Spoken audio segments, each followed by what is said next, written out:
அன்பு நண்பர்களே வணக்கம். நான் உங்களுடைய ஜோதிடர் வாஸ்து நிபுணர் ஸ்ரீராம் ஆதித்யா. மகர ராசி அன்பர்களுக்கு இந்த ஆடி மாசம் எப்படி இருக்குங்கிறத பார்ப்போம். சாதகமான கிரகங்கள் அப்படின்னு பார்த்தா சனி, குரு, செவ்வாய், சூரியன், இந்த கிரகங்கள் 4ம் உங்களுக்கு இந்த மாசம் சாதகமா இருக்கு. ராசிநாதன் 3ஆம் இடத்துல இருக்கார். ஸோ அந்த தேர்ட் லார்டு 3ஆம் அதிபதி குரு 9ஆம் பார்வையா ராசியை பார்க்கிறார். உங்களுடைய புதிய முயற்சிகளுக்கு அங்கீகாரம் கிடைக்கும். அதே மாதிரி புதிய சிந்தனைகளுக்கு வெற்றி கிடைக்கும். ஸோ புதிய புதிய கூட்டு முயற்சிகளுக்கு வெற்றி கிடைக்கும். இதெல்லாம் இந்த மகர ராசி நேயர்களுக்கு இந்த காலங்களில் சேர்ந்து பண்ணீங்கன்னா சக்ஸஸ் பண்ணிடலாம். ஸோ எல்லாருடைய கருத்தையும் சேர்த்து கொண்டு உங்களுடைய கருத்தையும் சேர்த்து ஒரு புதிய முயற்சி பண்ணீங்கன்னா ரொம்ப சக்ஸஸாக இருக்கும். விற்க வேண்டிய இடம், பூமி இதெல்லாம் இருந்ததுன்னா இந்த மாதம் விற்பனைக்கு முயற்சி பண்ணிங்கன்னா விற்பனை ஆகிடும். நீண்ட நாள் ஆகலைன்னு ஆகிடும். செவ்வாய் 8ஆம் பார்வையாக பார்க்குற 12th பிளேஸை. ஸோ நெருங்கிய நட்புகள்கிட்ட ரொம்ப கவனமாக இருங்க. சேர்ந்து பண்ணும்போது கருத்து விவாதங்கள், கருத்து மோதல்கள்லாம் வரும். ஸோ நயமா உங்களுடைய கருத்தை எடுத்து சொல்லுங்கள். ஏன்னா 8th லார்டு 7th இருக்கார். செய்தொழிலில் இடமாற்றம் இருந்தால் பண்ணலாம்.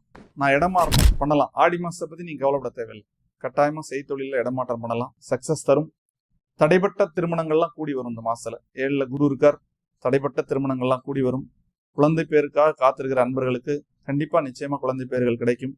விவாகத்திற்காக காத்திருக்கின்ற அன்பர்களுக்கு விவாகம், திருமணம் கூடி வரக்கூடிய அற்புதமான காலம் இந்த காலகட்டம். ஸோ அதனால புதிய தொழில் முயற்சிகள், கூட்டு முயற்சிகள், இடமாற்றங்கள் எல்லாமே இந்த மாதம் ரொம்ப மகர ராசி என்பவர்களுக்கு சக்ஸஸாக இருக்கும். சகோதரி, அக்கா, அத்தை போன்ற உறவுகள்கிட்ட ரொம்ப நிதானமாக பேச்சுவார்த்தைகள் வச்சுக்கணும்.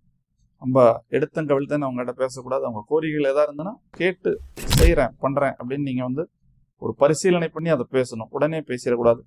ஸோ இந்த மாதத்தை நீங்கள் சக்ஸஸாக கொண்டு போகிறதுக்கு உங்களுடைய குலதெய்வ வழிபாடு பண்ணுங்கள். எது உங்களுக்கு அருகாமையில் இருக்குன்னு பாருங்கள்.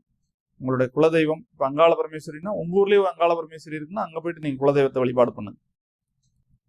ஸோ தேன் வாங்கி கொடுக்கலாம். இந்த மாதம் அபிஷேகத்துக்கு தேன் வாங்கி கொடுத்தீங்கன்னா பெரிய சக்ஸஸ் தரும்.